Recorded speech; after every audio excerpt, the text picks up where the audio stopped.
Hey everybody, welcome back to Picking and Flipping.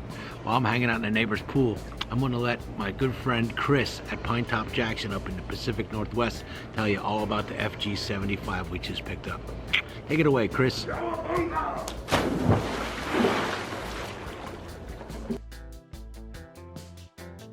Hi guys, I'm Chris from Pinetop Jackeson. Brian sent me some photos of his Yamaha FG-75 and asked me to do a Guitarchaeology on it. I'm excited to dig into this one. Let's check it out. Here's the FG-75. It's got a laminated spruce top, smaller body size with rounded shoulders like a classical guitar. Here's the back of the headstock, slightly out of focus, but that's okay. We can see the gum label reading made in Taiwan, and we can see it has strip tuners with white plastic tuner buttons. Here's a good shot of the sound hole label. This is the much desired red label, and it gives us a way to immediately narrow down the date it was made. In 1971, most of the FG production had shifted from Japan to Taiwan. The red labels were used in the new Taiwan factory for about 1 year, from mid-1971 to mid-72. In September of 1972, they started using the tan labels. Alright, here's a pic showing the numbers in the sound hole, along with some pasty white legs. Let's zoom into these serial numbers. Lots of times these numbers are faded away with age, especially the most important one on the brace just inside the sound hole. This other number on the neck block is a 7-digit manufacturing number that does not correspond to the date. I don't know why it looks like someone scribbled with a ballpoint pen over that number. It's unfortunate, but it doesn't really matter for the purposes of our Guitarchaeology. And fortunately, we still have this other number on the brace. This 8-digit number does correspond to the date, with the formula YMMDDUUU. When Brian first sent me the serial numbers, he told me this one read 2Q726361.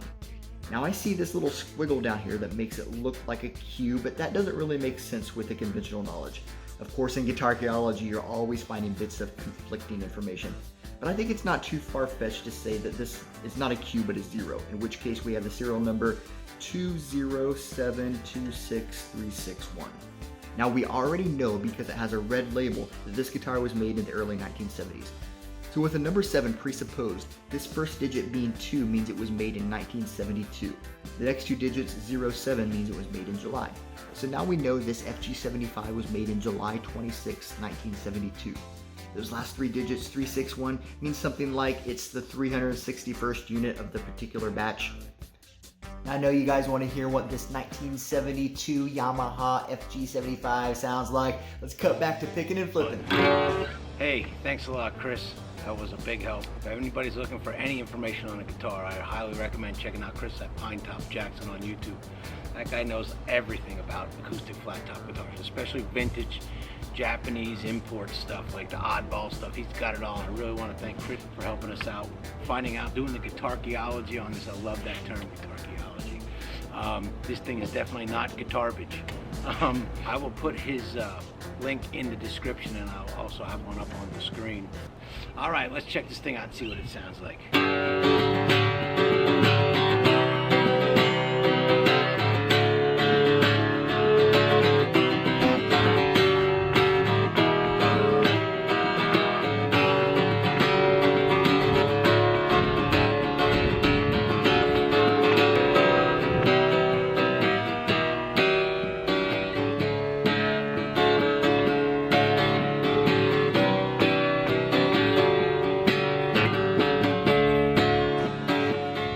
This is a really nice guitar. I believe we picked it up for about $30.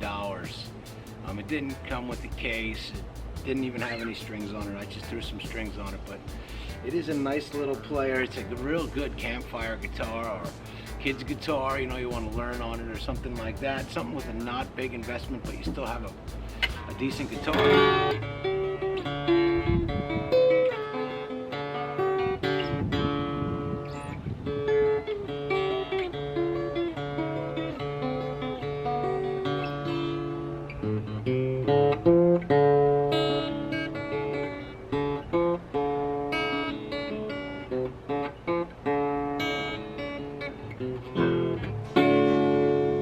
Does play really good. I mean, and for as old as it is,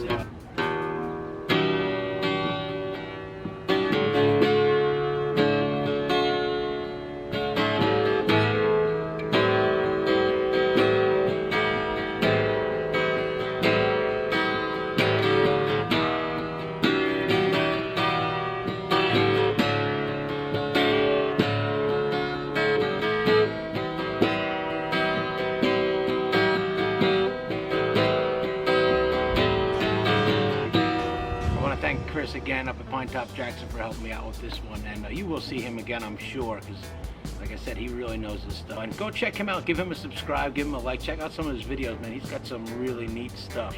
But I would also like to thank every one of you for liking, sharing, subscribing, entering the contest, you know. That's pretty cool. We're getting closer to the 400 mark. Tell all your friends, share it. I want to thank everybody for watching. And stay tuned. See what we got coming up next. We got some pretty neat stuff in the works. As always, have a great one. We'll catch you on the next one.